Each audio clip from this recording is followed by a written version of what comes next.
sheriff's counties, Fortune 50s. Just did a consultation with the company of the youngest 2 billionaires ever, because everybody wants threat intelligence because it's a cool buzzword. So, first thing, if you get told you need to stand up threat intelligence, you need to understand that threat intelligence runs the full spectrum of a company.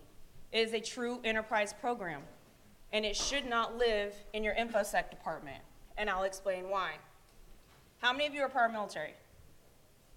Got a couple hands in here. All right, so in the military, and I'm going to use military as an example so that you can understand what you should be doing in the civilian sector. So in the military, we have something called an S1 shop. That equates to human resources in the civilian world. We have something called an S2 shop. That is your intelligence arm, right? We have something called S3, which equates to your operations. We have something called S4, which is logistics. And then we have, depending on the echelon, we'll have some 5 shops. They do super secret squirrel stuff. And then we have S6, which is your IT department.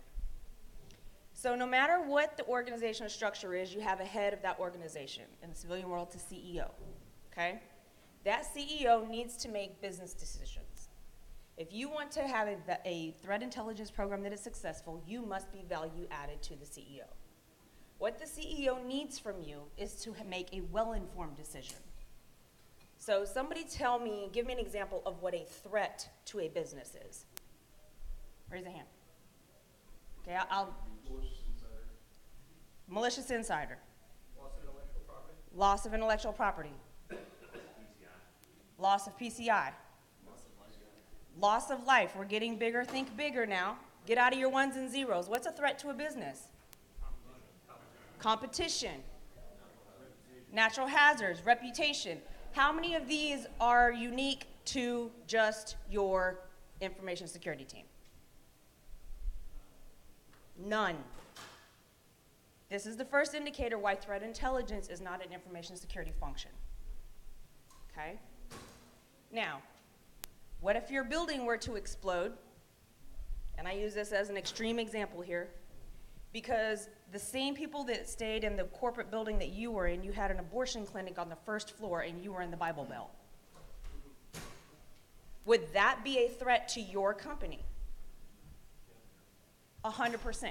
How many information security people are monitoring threats to the abortion company on the first floor when your company is on the 7th? None. That is why this is a threat intelligence function, and it does not belong to your information security department. Okay?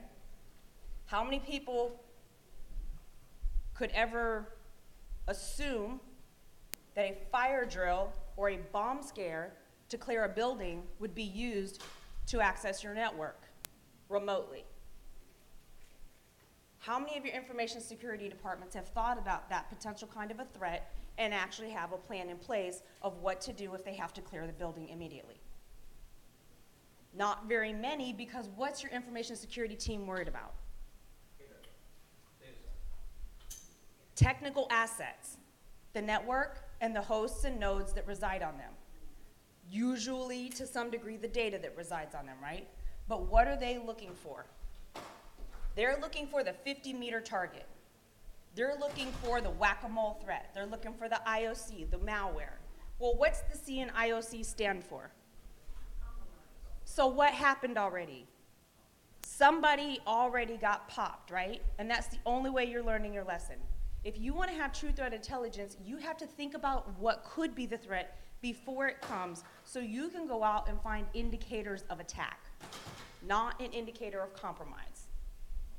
All right, I didn't hear anybody, I might have heard somebody mention your company good name. Did I hear somebody say good name, company good name, your brand? How many of you actually go out and look to see or have alerts, use tools like domain tools for brand monitoring, and go out and look for somebody that registers a domain that has the sequence of characters that match your company name anywhere in that domain? A few people do. How many of you actually share that information with marketing and legal? 2. That's more hands than I usually get. Okay? So I'll tell you, I worked for a company for a little while. still do stuff with them all the time. And I helped with Red Hat for a little while. I went to Red Hat and I said, hey guys, have you guys taken any look at potential phishing for your customers or people trying to get people inside the company, setting up sites for blogs and chats that are not threatening? They're not attacking, they're not malicious, they're not tripping sensors on your network, they're not phishing your people. But how many of you look at anything that's been set up that has your company name in the name somewhere of that domain? Well, why would we care about somebody who's not attacking us, not phishing our customers, but is helping support our good name, right? We're an open source community. Ever heard of oversharing? How many of you could read a job description and tell me what technology a company uses? Have you guys ever asked your marketing and HR department if they have the people that they're using when they post job descriptions to capture the IP addresses of people reading the job descriptions but not applying? Wouldn't that be some awesome threat intelligence to give you a hint at who might be reconning your technical capabilities? Is this something that is unique to the Information Security Department? Is it starting to make sense why threat intelligence is not an information security only function? Now, if you are in the information security team, you are two things. One, you are a consumer of threat intelligence, but you are also a contributor and a creator of threat data. So because you're in information security and they're in threat intelligence, if you are in threat intelligence, do not get the big head. You are in a customer service role. You have people that need you and you have products that you need to produce for them. But if you are in information security, you need to be sharing up as well, because guess what you might help drive? Intelligence requirements. Your threat intelligence team, they may be badasses on the internet, they may be badasses at OSINT and recon and red teaming, but guess what? We can't boil the ocean either.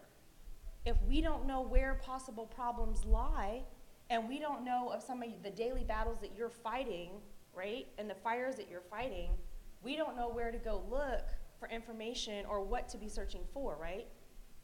We just named a whole bunch of threats out here.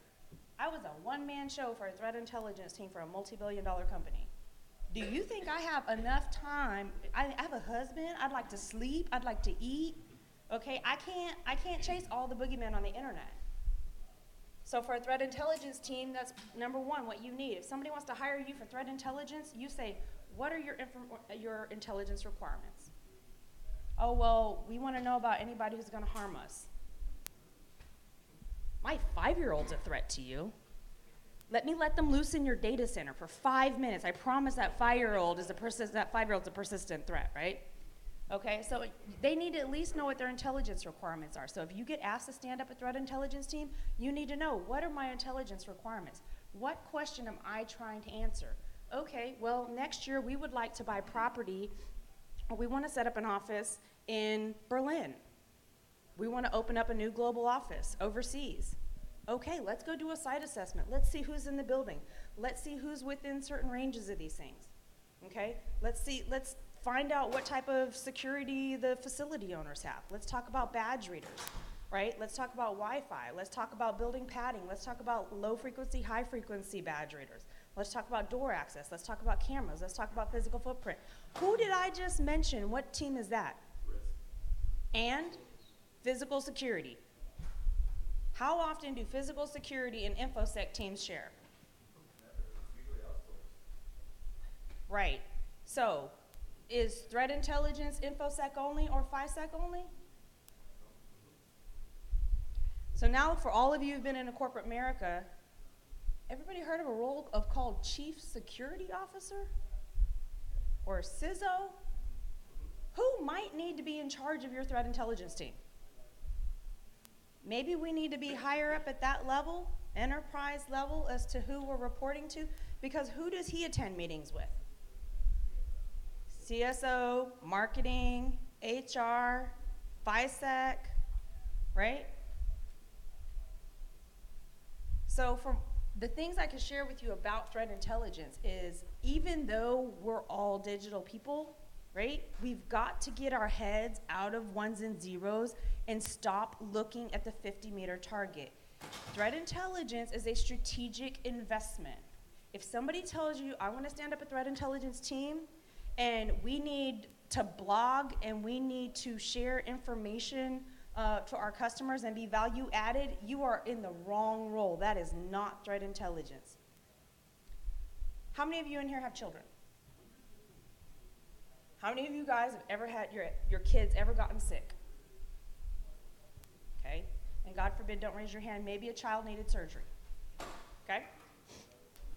If you came to my office as a doctor and I didn't have a white coat, I didn't have an x-ray film board, I didn't have alcohol swabs, I didn't have a thermometer or one of the little doohickeys where I take your blood pressure, and you brought your kid into me, and I'm not doing any immediate diagnostics on you, and I talk to you and I'm like, yeah, sure, I've super glued some stitches shut and put on a few Band-Aids and a tourniquet. I can absolutely do surgery on your kid.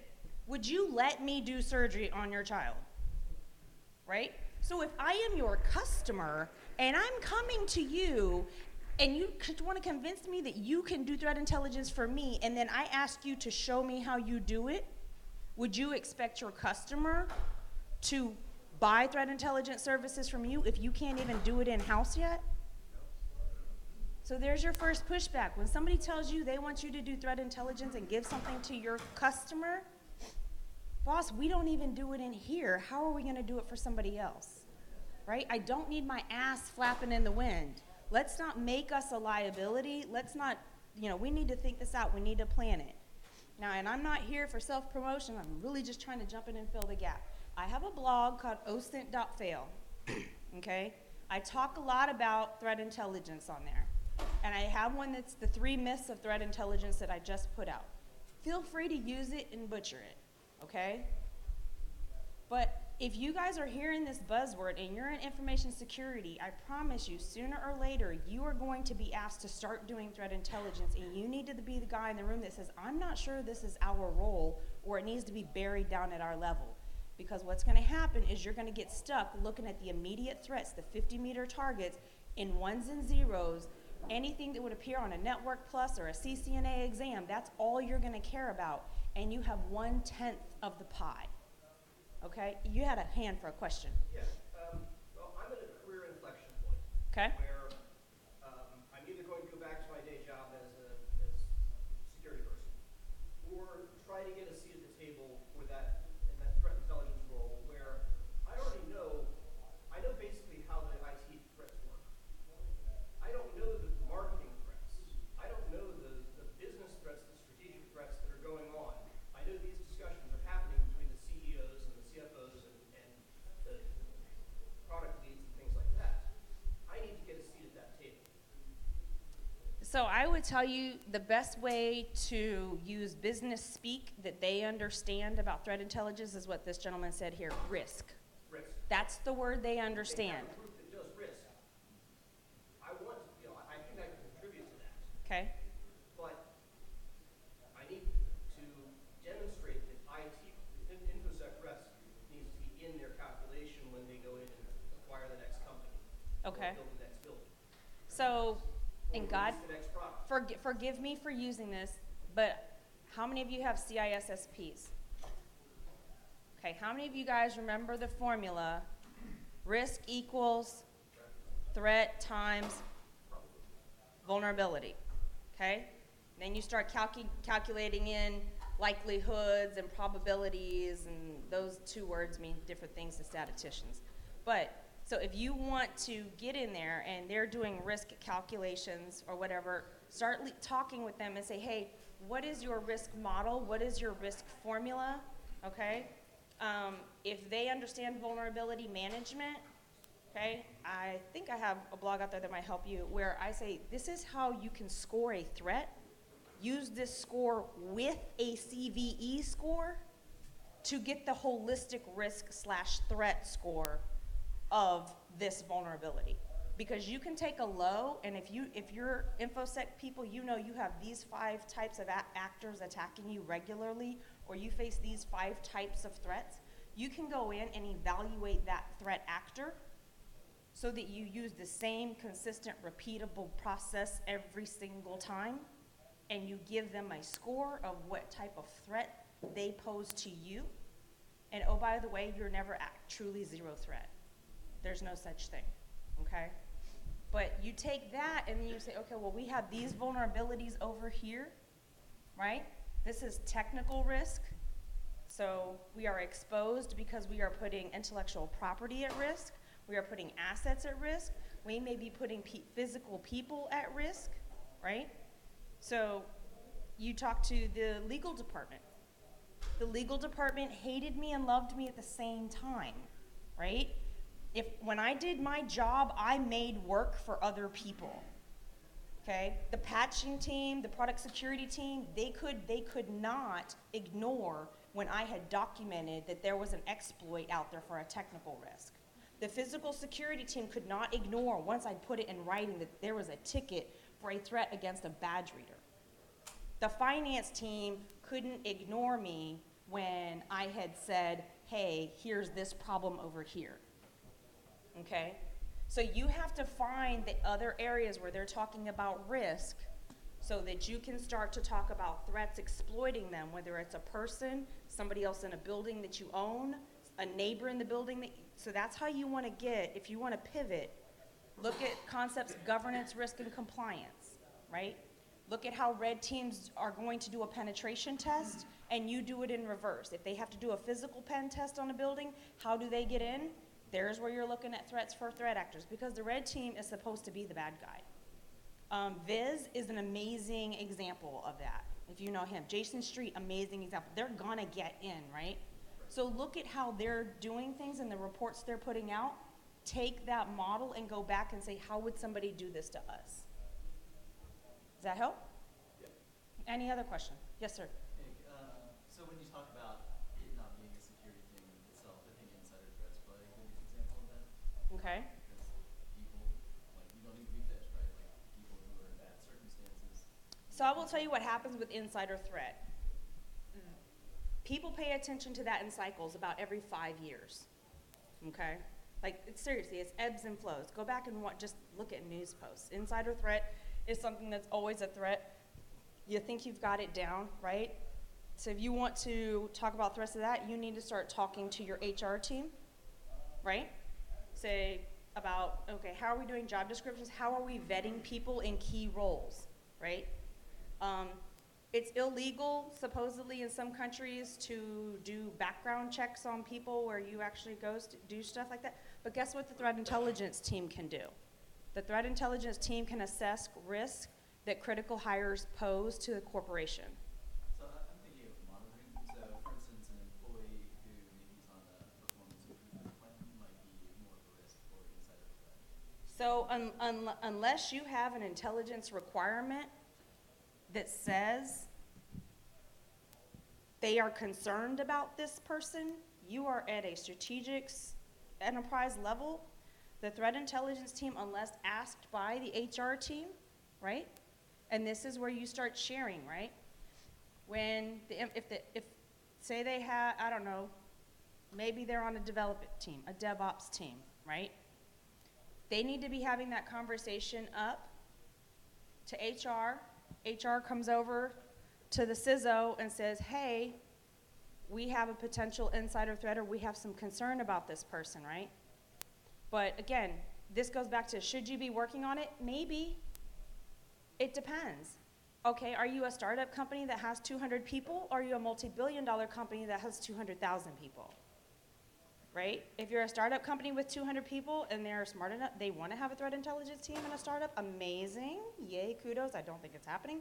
But yes, you may have time, scope, and availability, because if you're hunting something, you can't be hunting and developing and analyzing A and B and C and D and E. So is insider threat a problem? Yes. Is it an InfoSec problem only? No. Is it an HR problem only? No. Could the threat intelligence team augment or help? Yes. Would you normally No, because you're typically at a strategic level. Does that make sense? That doesn't mean that you can't or you won't, right? But if you think you have like a faction inside the company that's gonna try to overthrow it or steal a bunch of stuff and walk out, okay, that might be something more. A single individual, it's gonna depend upon what that individual's role is, whether or not the threat intelligence team would be concerned about that. Does that make sense? It does. I mean, so we have like control upon control upon control about privileged access and monitoring EDAs and blah, blah, blah, that like nobody's addressing like, hey, what if one of the EDAs just gets pissed off and, I don't know, or needs to make a payment they can't. So I guess to that point, yes, we can be leaders in an area where nobody else is stepping up. But I think specifically the groups you've mentioned, HR is kind of usually the least willing in my experience to share information like that about employees. So, Have you had any luck persuading them? well, yes and no. So when in talking with HR teams, when they start to understand that, what they'll typically do is they'll say, okay, threat intel team, you can ask for demographic data without having individuals' names. I'll give you an example. If I worked in the Ukraine, I might want demographic data about who's pro-Western or who's not, who's pro-Russia and who's not, right? Nationality, city of origin and birth, regional loyalties, right? The HR can give me information about these groups of people, right? Or you guys could proactively go out, figure out who's targeting your thing, and then see who in your company is dumb enough to participate in these gatherings and these politically driven meetings, and then you could say, hey, here's a problem. You at the threat intel team level probably would not be getting names of individual people to be doing investigations on, and you wouldn't want to. Yes, sir. I just want to follow up on that. I would never have threat intelligence looking at that anyways. I mean, if you have an incident response team, it could go legal, especially when you're dealing with that, so it needs to be defensible when you take it to court. Right. And your incident response team, and if you have a threat team like we do, a threat hunting team, they would normally have that relationship with HR. I brought them donuts in the door, and Like, seriously. He's right. You have to. So as the threat intelligence, part of it is you have to build relationships with the other departments in your company because they don't understand what you can do to help them. And when you're saying, hey, I'm here to reduce our risk and help you with these things, I literally sent out emails to managers and key roles and said, hey, I'm the new threat intel Bubba, and I'm here to help. My job is to hunt threats and help us avoid them, right? Not respond to them. So is there anything you're concerned about? My FISEC team said, hey, we're kind of concerned about any attacks or weaknesses in this product. Well, guess what? The product didn't necessarily have a problem. So I asked them, I said, okay, well, tell me who the company is, who your sales rep is, and all this other stuff. I looked into the sales rep and found out some really sketchy stuff that I don't think his employer knew. And I was like, hey, I might not deal with that sales rep, right? So go down, send it over to the marketing department. Hey, I'm here, I talked to them. What kind of business intelligence do you guys use? What are you doing from a brand monitoring, this, that, and the other? Found out what they were doing, and I'm like, okay, so what kinds of things, if they stumble across my desk while I'm out filtering the shit on the internet, would you like me to toss over the fence to you if I find them? And they'll tell me, hey, we'd like to know about these 5 things if you find out anything about that. Cool, not a problem. So I started finding out what everybody else might be interested in knowing that they didn't have enough cycles to process or dig into, but it's been on their board, right? Brought that back to my boss, and I said, well, here's a list of potential priority intelligence requirements. Now you tell me which ones matter to the company and which ones matter to the CEO, which ones tie to our mission, vision, and our quarterly or annual goals for the year. You tell me which ones of these I need to work on. Because when I said priority intelligence requirement to my boss, he said, oh, what? Okay? I had another hand over here, and I got 2 minutes. All right, well, did anybody learn anything today? yes. Okay. I am always available for questions. My DMs stay open. I'm at GRC_ninja. My blog is osint.fail. Feel free to DM me if you guys have any questions. Thanks for staying. Nice job, Dave.